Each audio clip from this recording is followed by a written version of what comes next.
Hello, everybody. Glad you could all make it to this Spofful webinar. My name is Matthew Coates, and I am part of the customer success team here at Spofful, also best practices and onboarding team as well. So again, thank you for joining us today. This webinar is kind of a complete overview of what we do here at Spofful. So we will be looking at the player, the different styles of Spofful videos that you can do, so the different types of interactive experiences that you can bring forward. Then we'll go into the editor to see how we can easily build these videos, and then we will look at the analytics and a few little things that have to do with calculating performance. First off, I want to show you guys a e-commerce video out of that came out of a Japanese company called Nano Universe. And this video is very elegant, smooth and light in the way that throughout the whole video they're utilizing one template, which is our image template, and they're making those images into animated GIFs with link outs to specific product pages. So if we look at this player here, so this is a Spofful player, right, like any player we would see. You can see down here at the bottom right how it says YouTube. Basically what this means, and I want to get this out of the way earlier on because I'm sure that this will be a question, is the videos can live on YouTube in terms of they can be hosted there and then we grab the video file and create a new video, but the interactive Spofful videos will not live on YouTube themselves. So in this case, Nano Universe, it has their own videos on YouTube, so they're hosting them on YouTube, which bring down the cost when it comes to dealing with us. Then they brought their video file into Spofful and created a new video. So that's why it says YouTube. And on a plus side here, it's if you watch a Spofful video that's coming from YouTube, you're still going to get the YouTube counts, which is quite nice. So again, this is a regular player. The main difference is that under the player bar, you can see the white markers. These basically show when the CTAs, the call to actions, right, aka our spots, will show up. We can see here that there's one right at the beginning, and we'll just go to it, right? I'll pause. Now you can see the call to action is an animated GIF with a clear message, which is click the spot. This now shows me how to move forward with this content engagement experience. So this is very much a best practice element here of letting people know from the beginning that this is an interactive video that you will then interact with and not just sit back and watch. We won't go through this whole video. I'm actually going to jump to a portion here. Now you can see in the video itself they built in these elements, right? Jacket, vest, pants. Now, that means that they thought of Spofful while they were making the video. Now, this is great because the styling of the video complements our technology. See? Now, here's our technology. These call to actions. These, once again, animated GIFs. So if I click jacket, vest, shirt, you see pants, it's always the same style. It's an animated GIF image that links me out to the specific product page. I don't want to go throughout the whole video, like we will be sending out all these examples to everybody on the webinar today so that you can experience it fully for yourselves. But I just wanted to show this as a first style of interactive video, which I like to call, it's storyline-based videos, and the call to actions show up at specific periods in the video, right? Now the next video I want to show you guys, which is a Mercedes demo. This video, it's more of a menu-based interactive video, even though there's still a storyline. So if we look at it, Instagram shows up and it stays there, right? Here I can view history and find a retailer. So let's just pause here for now and look at what this is. So social media, Instagram, you can see, right? We have an Instagram feed that is customized, right? Like this is not the Mercedes-Benz full feed in here. These are specific Instagram posts, and we'll get into that in the editor. So you have Instagram, that's always there. You have view history, which is a photo gallery, basically. All of these elements is to bring more context to the content of the video, right? And find a retailer. This is hosting a full website inside of an iframe that allows me to, you know, book where I am. Postal code, city, all of it. If we continue the video, you see, like, again, this stops the video because we want people to concentrate on the slide content more than the video at this point. But if I want to go back, the video starts on automatically. And here at the end, right, more call to actions. You have these that are link outs to go to the Google Play Store and the App Store to download specific Mercedes apps that have to do with their cars, and also another link out for viewing more that brings you on the Mercedes site. So again, the style of this video is very much menu based. These call to actions are not necessarily related to specific elements in the video, they're just always relatable to the video as a whole, okay? And now the third one I want to show, these videos do not have a storyline. They are more just menu based. All right, so if I go back here to the beginning, this is a video about an artist, Christopher Van Owen, right? And now in the video, it just goes basically click. Now I see the art, okay? I get to explore Van Owen's art without having a storyline. His manager is Jay Anderson, and if I contact Jay Anderson, well, I can do a silent auction. So up to date in the examples that we've shown different types of images that we can put in. We've shown contact forms. We've shown social media. We've also shown, well, and when I say contact forms here, I get really excited about this because this type of interactive video is, I like to call it, it's a like conversational interactive video, which is my favorite type of approach when it comes to making content engagement video. Again, I love to use different terms in interactive because interactive is such a vague term these days.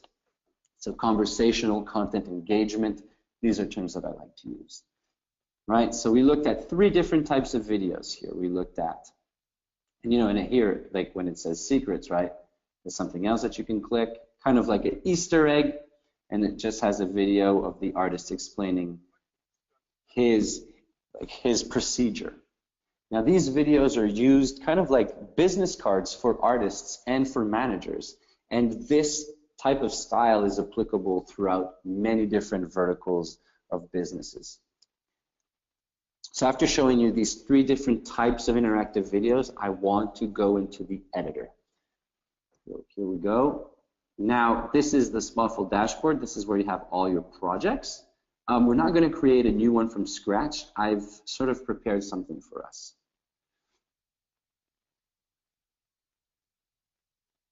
Now here we are in the editor. This is a placeholder video, guys. It's just to show you all the different types of interactions that you can bring into your video. So as we can see here, I already have a bunch. And if we look on the timeline, they all show up around the middle of the video and a little bit at the end. So let's just say here I want to add one spot because I want to show you guys the anatomy of a call to action and of a slide. So let's just say right here on the plane, I want to bring a call to action. So I click, then I have all these options. For now, what I want to demonstrate to you guys is the similarities that you will always find throughout all the templates. So basically the anatomy of your call to action. So let's just say I go image. Okay, you see here it says image 2. I can name my image as I want. Okay, basically when I click the call to action, it's going to pause the base media, which in this case is this video. This is the default, so I can turn it on and off, and auto close will close when the timing of the slide is over. So let's just say we keep it like this. We'll just add a quick image just here for now. Okay, now right now we're editing the slide content. So I can choose the background of my color. This is for the image gallery, you know. I can add an image, I can add a link to it, and then I can add more images. But basically, this slide content for my image, this is what I can do. Now, if I'm editing the spot, right, the call to action, this is more similar throughout your whole Spotful creative experience. The default is this white circle, but you can clearly upload a different image, use something in your library, or use a URL. Then you can change the size, change the transparency, right? And here you have your timing. So right now my spot is showing up from 1.4 seconds to 5 seconds. And the animation of the spots are really subtle, but it's the way they show up and leave. So it just adds a little bit of styling. I want to move on now to the different types of templates, but again, right, you can always either edit the spots, and these features will be the same for every single template, but the slide content will change depending on the different templates that you use. So in this case, this is an image carousel, so this is what I can do, okay? As we move forward, we'll move it around here. Now I've got all these different spots, right? Like all these are what I have in my wheel. So Facebook, Instagram, Twitter, I find them in social, right? Image template, I find it image. Google Maps, it's here. Website, it's here. Now let's just look at these. So for Facebook, this is social. If I click it, right, you see I have this Facebook Spotful page. And what did I do?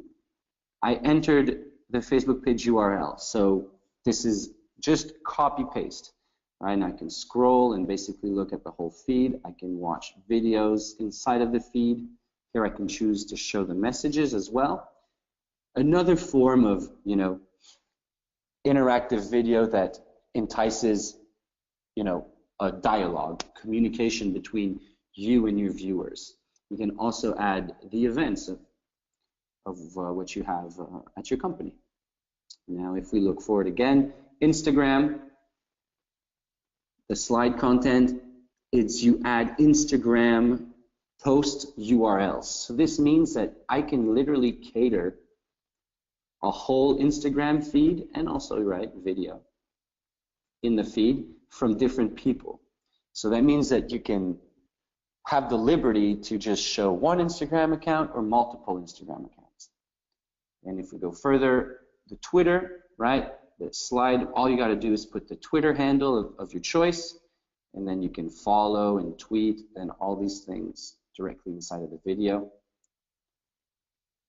Image, right, I added, just to show here, you can add images that you upload directly, some that you have in the library and some that you have in the URL.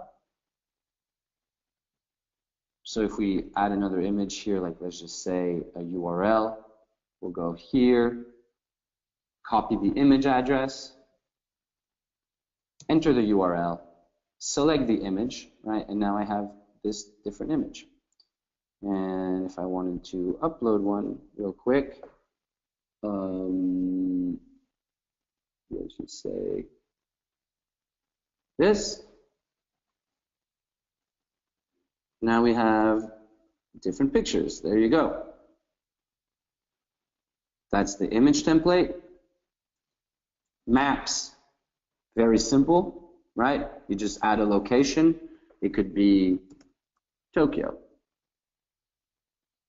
It could be wherever you want in the world. It's just, that's all you have to do.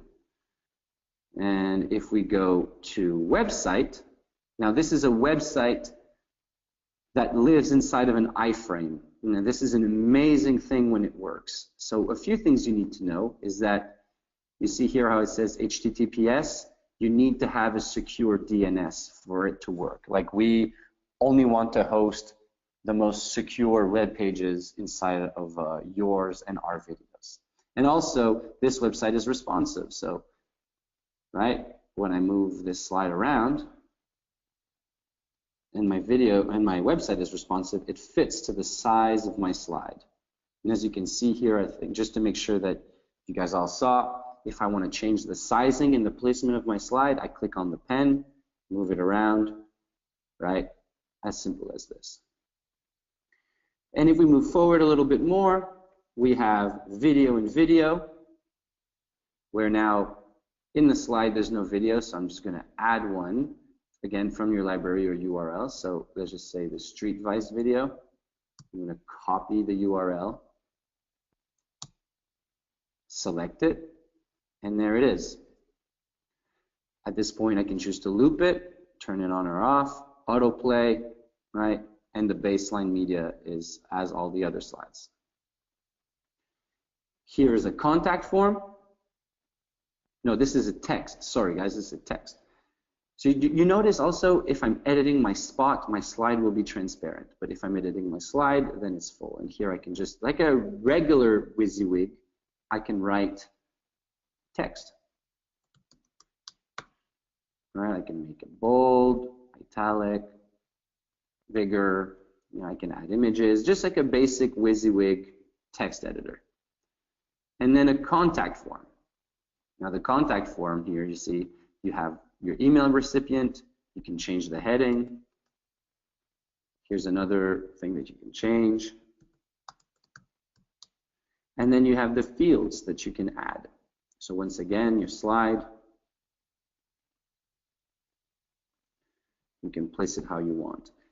So contact form, Facebook messages, these are ways of doing conversational interactive video. I'm personally very excited about the future of conversational video. So I really want to make sure that you guys know that you can do it. You know, in terms of website too, there's like third-party applications that allow you to build surveys that you can bring in there. All sorts of different applications that can live as a web page you can host inside of your video. So these are the different templates that we have. If we look real quick again and more, like there's Project Switch. So this allows you to do like a choose your own story, right? Let's just say put it in. Now I need to find projects that I have on my account. So it's very important to understand this. Project Switch will work with other projects on your account. So if I go FanDuel, I have all these different FanDuel videos. So now if I click this inside of the player, not in the editor, it will open up this Spotful video. Now let's just say I want to delete this. I hover on my slide, I delete it. See on my slides, I can always change the name. I can duplicate my slides, delete them, edit the spot, or edit the slide like we've seen. If I'm a musician, I can also copy, paste my SoundCloud tracks. I'll do it real quick for you guys. Oh no, wrong. SoundCloud.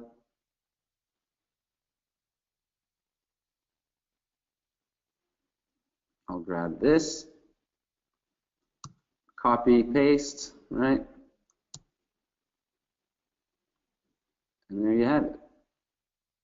You have a song.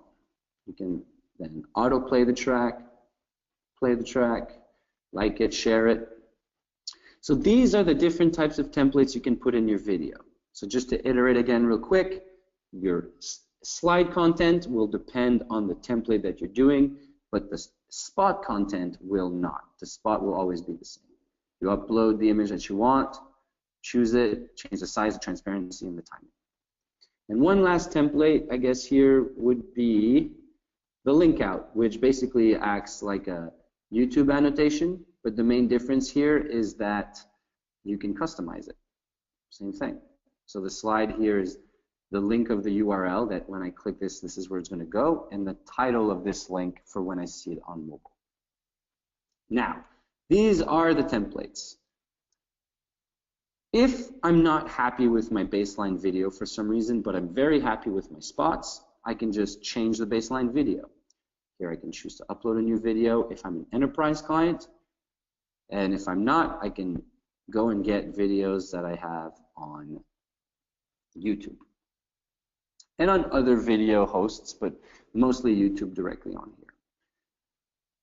And now, once I'm happy with my video, I press publish, right?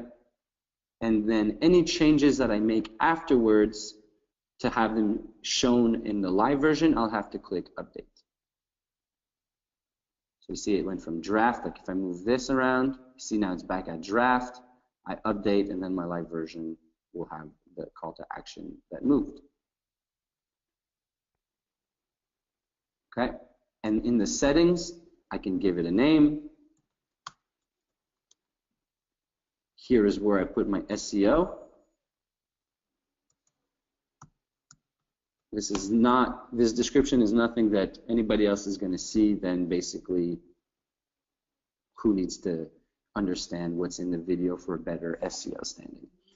I can choose to autoplay the video, loop the video, or hide the player controls. So basically hide the timeline. And then the player color, basically, I can just do whatever I want here. Collaboration. This allows you to collaborate projects with our customer success team or with other people in your organization that have Spofful, so that you can work together on campaigns. And then when we look at publish, this is where you have your own URL. You can turn it on and off in terms of published. Here's where you have your embed code for your websites. You can make it into a responsive embed. The analytic endpoints, this is for tracking, either impression events, play events, completion events. We can get more into it with you guys personally to better understand like what KPIs, like what better key performance indicators that you want to track, right? And then you can post it directly to Facebook or Twitter with this, or you just need to set up your account. And the white label sharing, let's just say your video will live on a dedicated web page. Well, when I'm sharing it, instead of sharing this URL, I'll be sharing the URL of the dedicated page. So it just looks better. So that's what I have basically here in my settings. Now, we looked at the editor and what it has. Let's just go into the dashboard to view a few more things. So here I can search projects. Now I want to show you analytics. So I'm going to go on one of these projects where, again, preferences. Here's going to go to the preview mode, the edit mode. Here I can duplicate projects, delete them. But what we want to look at right now is this, the analytics. And it loads. Okay, so we can see the number of views. So the completion rate, if I hover on it, it explains to me what it is. Same for the engagement rate. And the conversion rate, these are HTML code lines that you install on the pages that you want to track. We have the documentation for it. It comes with this when you want to make this process happen. And then export results is to export a more granular CSV file of your analytics. And to do that, you want to be specific. So you go like, I want to see between the 5th and the 15th, right? And then I'll export those results. And you can also work with our performance team for us, again, to better understand what key performance indicators are important to you to make sure that they are reflected in the CSV file. And that's about it for me. If you guys have any questions, we'll be glad to answer every single one of them personally. And anything related to pricing, you can contact our BizDev team and they will be there to help. So thank you very much. Again, my name is Mathieu Coates. I work for the customer success and onboarding team, and I hope you enjoyed this webinar. And hope to see your interactive videos soon. All right, take care, guys.